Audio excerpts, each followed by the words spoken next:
Good evening, everyone, and thank you very much for having me, Ravi. Um, it's indeed a pleasure and honor to be here.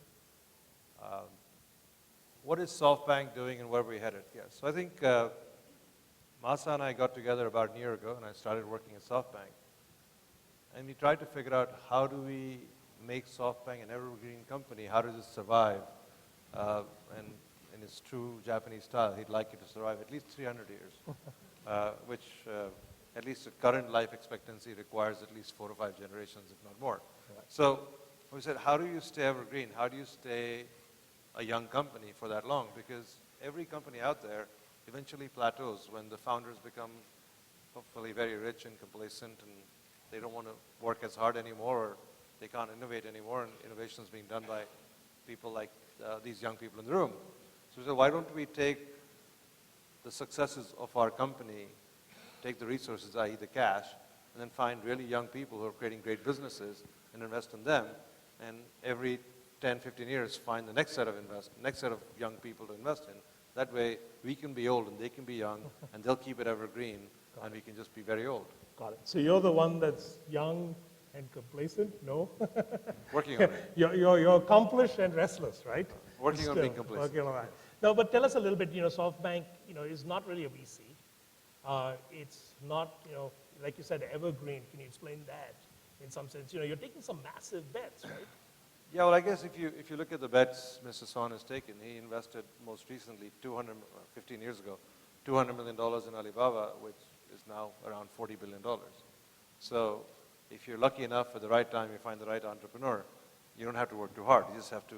But 200 million when you put it down is still a big number, right? That's right. So that's why it wasn't a small bet. Right. So if you look at it and we say, well, what do we do from here? So we have roughly $40 billion of equity in Alibaba, and we have a few other companies. And one hopes that will still continue to grow. I mean, if you look at Google, after Google went public, Google has gone up another 10 times. Facebook went public, has gone up another 5 or 6 times. So there's still potential for something like Alibaba to go up further from where it is, as long as the company continues to do well. So our hope is that they do well. But then you turn and say, well, if you have $50 or $60 billion, how much should you invest? Well, if you want to double $50 or $60 billion, quadruple it, you have to take big bets. Right. So the reason we're in the big bet business is we've got to figure out how to take those returns and reinvest that over the next 10 years. So on average, that should require us to invest between $2 to $5 billion a year. $2 to $5 billion a year. Which makes us the largest investor Got it. of any kind. So we like to think ourselves as permanent capital. We don't call ourselves evergreen, but we call ourselves permanent capital because we don't have a fund that is expiring. We don't have to return money to LPs. We just have to make sure that our investors, i.e. our shareholders, believe in our investment strategy, and they keep trading our stock, and we invest off our balance sheet. You haven't really divested, right? In terms of you haven't really cashed out many of these investments. He has cashed out a few. I mean, he used to be an investor in Yahoo, which he sold at one point in time. That was prescient, I guess. Right, well, no, I don't know. Right? Yahoo's done really well right now. It seems to be doing just fine. Right. Now, so tell us a little bit, you put $1 billion check into Coupang, for instance, right? Now, which investor has written $1 billion single tranche recently? I can't recall one. I mean, IPOs happen. You may get $1 billion for the public markets, but a single check from a single investor. That's not a moment to celebrate. I'd much rather celebrate the Alibaba moment when 200 turns into 40. Okay. You don't celebrate your wife goes shopping. Okay. To all the wives out there. You celebrate your wife. It could be their husbands too. Right? It could be their husbands too. Okay, right, true. You celebrate when you get out. You get a return. Right. So when she brings you a gift, you can celebrate. Right. But don't celebrate when she goes out shopping. So, very fair. Very yes, fair. I've written a check for $1 billion. Now I'm committed, so I'm scared. Okay. When it generates a return, we'll see. Very good. Now tell us a little bit about India from the SoftBank perspective. How many bets do you think you'll place here? What's your interest? You've already told us your ticket size. So let me ask you the question, classical, what's your thesis, investment thesis for your fund? So we don't have an investment thesis for the fund per se. Last year when I just left Google and Masa called me and said, he tried to invest in this company run by this guy called Kunal. He offered him a lot of money to take a certain stake in his company and he refused. Okay. So I was in India on holiday. I just left Google. He said, Nikesh. Can you hear me better? Much better. All right, fine. So he said to me, Nikesh, can you go work with Kunal and see if I can invest in his company? So I spent time with Kunal's investors, Vani and Suvir and others, and they were very reasonable. We sat down, we tried to understand what it would take for us to be able to invest in the company, and we did. And in that process, we spent a lot of time trying to understand India to make sure we wanted to make such a large investment in India. And we just felt that it was kind of ripe at this point in time. And Masa likened it to his investment in Alibaba 15 years ago, saying in the next 15 years, he expects India is going to turn into a very big market. And hence, we came back a month later and we met 40 plus companies, and we chose one or two more to invest in. So I think last count, we have 5 investments in India of varying sizes, but 5 out of the hundreds of startups that are there in India. So we're looking for companies that are either industry leaders or likely to be industry leaders and who've proven themselves, who have some trajectory, who have a team, who have a business model, and then we're seeing if these are the people we can put on steroids and make them scale. Having said that, I'm a little worried about the way some of the companies in India are scaling right now. So tell us a little bit about that. You tease a follow-up question there. No, I think one of the things which, if you look at the West, if you look at some of the successes of the companies who turned to billions of dollars worth companies, whether it's a Facebook or a Twitter or YouTube, which Google bought, or Google itself, they spent many years perfecting the product, right? And when they did that, even last night, Evan Spiegel spoke about Snapchat.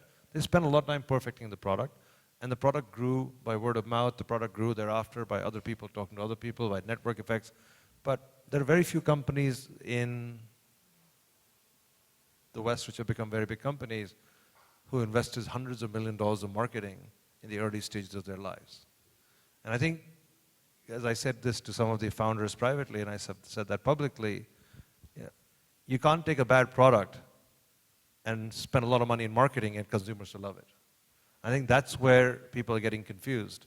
You have to keep working on the product. You have to make the experience wonderful. And if somebody says, I had a great experience with company A, B, or C, they're more likely to tell their friends and they're more likely to use it. And this is a marathon. This is not a sprint. You're not going to be successful next year, next month, next week. You're going to be successful over 10 years, which means you have to create long-term competitive advantage. And to do that, you have to really put your head down, create great product, iterate, put your head down, iterate, create great product. And then, I think in India, you are going to run into scale problems because, as many of you know in the room, infrastructure is still a challenge here. So at some point in time, as you start hitting scale, you actually have to bring the infrastructure along with you. So I just think that people need to take a longer-term, customer-oriented, product-based outlook as opposed to a shorter-term, let's go acquire customers and burn a lot of money. So how a younger founder are you willing to bet on in India? Is there hope for everybody in this room? Our last investment was in a guy who's now 21, who's been running a company for the last 4 years. So, he decided not to go to school, which gave him, I guess, a 4-year start compared to many people who went to university. But we'll take anybody who's got So a what are great the idea. areas you're still not touched? You've hit Oyo, you've now got, Ola, you've got housing, you've got Snapdeal. What's left? We got InMobi. InMobi, yeah, true. And I guess by association, we own 10, 12% of Paytm. Yeah, that's true, through the Slightly circular, but yes. Yeah. So that's not bad. In 1 year, we've hit 4 or 5 of the nice companies in the market. Right. What am I missing? You should be telling me. No. We'll talk on beer over beers next. No, but Come on, these are your friends. These are people you've invited here. You can share. They all have to have hope to be able to get in. So now tell us a little bit, you brought up... So you won't tell me a name of a company, but you want me to tell you. How is that fair? It's a proprietary deal flow here. So, so tell me a little bit, you brought up 2 names there, Ritesh, and, we talked about housing, Rahul, you bet on early stage founders, how mature do you find the ecosystem relative to maybe you've worked in Silicon Valley a long time, you've seen a lot of founders, and you've seen a lot of startups there. What are the deltas you see? Where do you think we have an advantage? Where do we need to learn? I think we have a lot of learning to do. I think the advantage is that culturally, all of us grew up in a resource-constrained fashion, or many of us grew up in a resource-constrained fashion. When you grow up in a resource-constrained fashion, you squeeze out as much as you can from every resource. This is a country where, we take our newspapers, we package them, we sell them to a guy, we get a bartan, and you take the bartan. When it becomes bad, you take 5 bartans, give it back to the guy, he gives you a new one. So this is like a constant recycling process. We don't have to put 3 cans outside our house and put them in recycling because nobody throws their raddi or nobody throws their bartan, right? So at least you're automatically recycling, you're extracting value. So that's a good thing. Culturally, we're used to sort of making the most out of resources. So I think that is an advantage because resource constraints create innovation. If you look at the Valley, resource constraints is what has created most of the innovation that's happened there. That's why we worry about writing too big a check for people, because if you don't constrain the resources, they're going to waste them. What is too big a check? Well, we try not to write too big a check. I thought it was too small. $1 billion is a big check. Yes. An ask was the problem. $1 billion is a big check, right? So, so I think that's an advantage. I think in terms of learning, clearly, Silicon Valley has been through multiple cycles of boom and bust, so people understand what to do when the shit hits the fan, pardon the French. But in this market, nobody has seen, at least, I think 5 years ago, it was impossible to raise one round of $30 or $50 million. Now, there's a lot of companies in India that have raised that kind of money. But I think these people in this market haven't seen what happens if the environment gets sour. And then you have to look at your company and look at your P&L. You have to look at and say, oh my God, look at my burn rate. I've got to find a way of reducing the burn rate and still making this company survive. There's only 1 or 2 founders in India who've been through that cycle. So I think everybody needs to be prepared that markets do go up and they do go down and things get sour, and you got to make sure you have time, or you have the ability to sustain yourself in any kind of up or down market. And however you're using your money, you're using that in a sensible fashion. Got it. So, that's easier said than done, right? Because most things in life are easier said than done, not just that. Because, there's this constant pressure that, I need to show whatever the metric is that's moving the market, right? But that's a pressure that the entrepreneurs are creating upon themselves. There is no pressure. The good news, you're a private company. Nobody's actually putting a gun to your head and saying, you must do this by then. Once you have my money, I'm committed. There's no way I can get my money out, right? So just treat me with disdain to some degree. Right. Not too much, because then I get enraged. Well, you're putting enough money in that you may not need another round ever, right?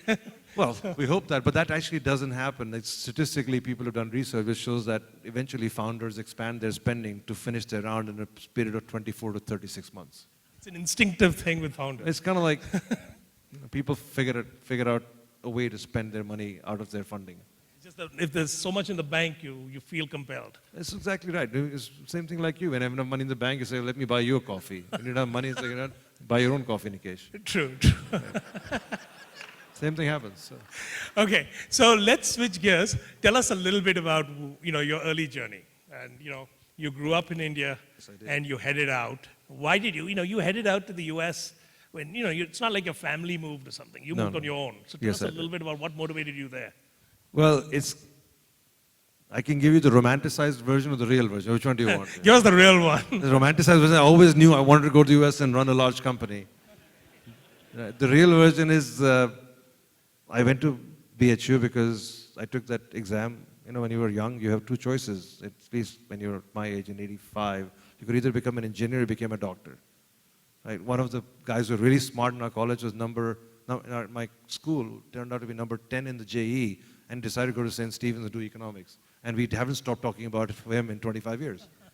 He must really not have been that smart. Is he a good economist? I have no idea. But he must not have been really that smart to have not gone to be an engineer and gone and become an economist instead, right?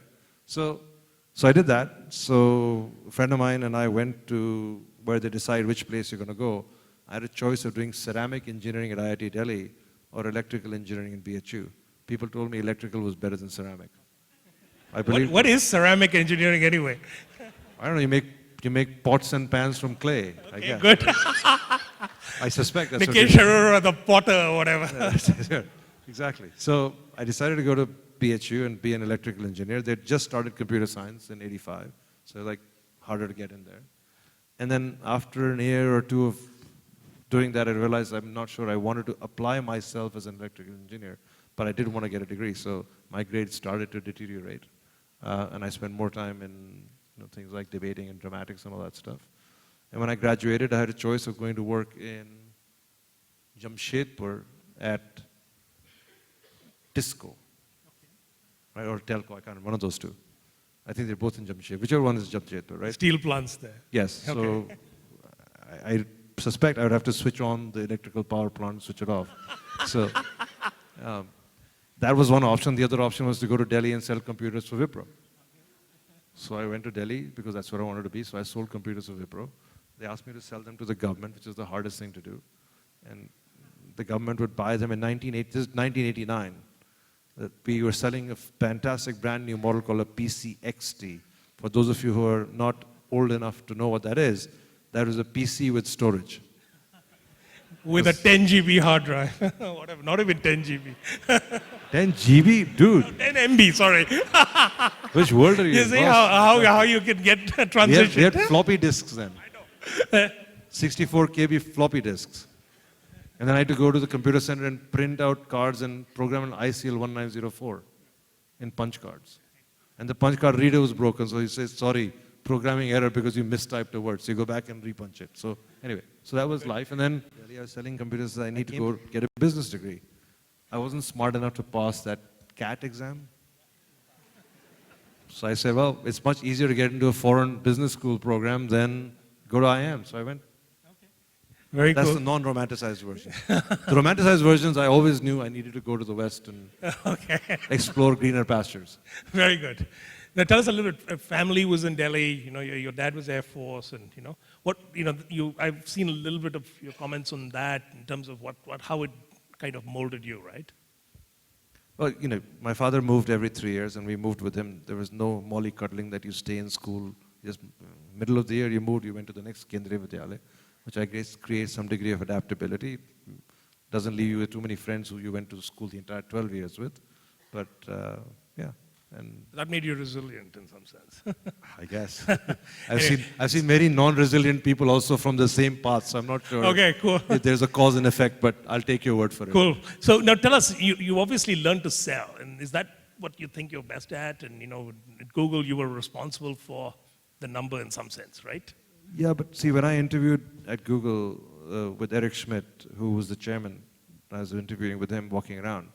He walked around and he wanted to hire a salesperson. This was 2004, October. I'd had a career before that. And it was product, it was engineering, it was money management, it was strategy, but I never sold. So I said to him, and after the whole interview, then he said, we're looking for somebody to sell advertising in Europe. I said, I've never sold. Other than 1 year, I sold computers to government of India. It's slightly different from selling advertising to European publishers.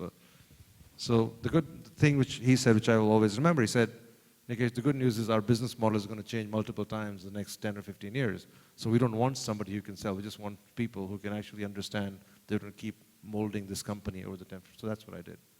So I have sold. Now tell us a little bit about, working with the founders of Google. You've had the opportunity to work with some iconic founders, not just, in India now you're working with some of the iconic founders already, but Are they going to be iconic? I don't know. I hope they are. Yeah, I think that they means will. they're going to do well, right? I think they will, hopefully. So but, you like the companies we've invested in? I think so. I think so? Always Which bet. one do you not like? Well, we'll get into that afterwards. I don't want to offend people here. This is not fair. He's not letting me ask questions. I'm not the one on interview here. I'm just the moderator.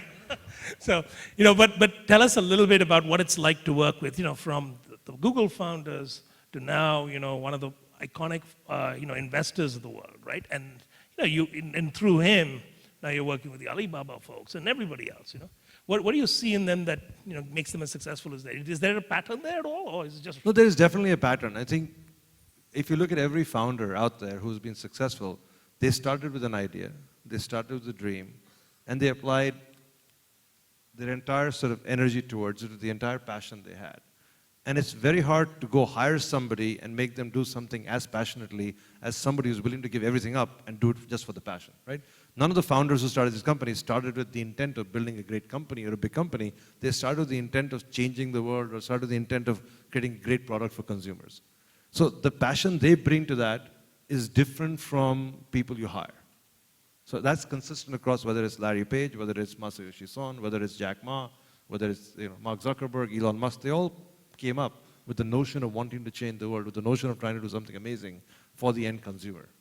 So in that context, I think, That's kind of something that runs commonly between, of course, they all had different ideas in terms of what they wanted to do. And is that the thread you look for in the folks you invest into? Is that, I hope I can find those is people that how like you're that. trying? Obviously you have to return such a big number on a big number you invest, right? That you have to go for these home runs. No, well, so you call them home runs, but I think we're calling them investments in companies which you believe have got trajectory. They have a big market that they're targeting. They are clearly, hopefully, founders are very, very passionate. And we believe their current proposition, the current idea, is something that has legs. So do you de-risk by putting a lot of money in? In the sense, do you de-risk in some sense, right? By putting a lot of money in because you know the market's big, you know the team can execute. So rather than, you almost have an unfair advantage by putting in a big number, right, into the company. They just now have to execute well to win. So I'm trying to parse your question. So I don't know if we de-risk by writing a big check. There's the quantum of money going in. Make sure, you can almost make somebody a unicorn overnight. That may not have been, and you have already in some sense. Yeah, but see, making a unicorn by writing a check is not the way to make a unicorn. I understand your Making thesis. a unicorn is when they go public and they have profits and people want to pay a lot more money than Very you pay. good. That's what we want to see in the ecosystem too. That's when they become a unicorn.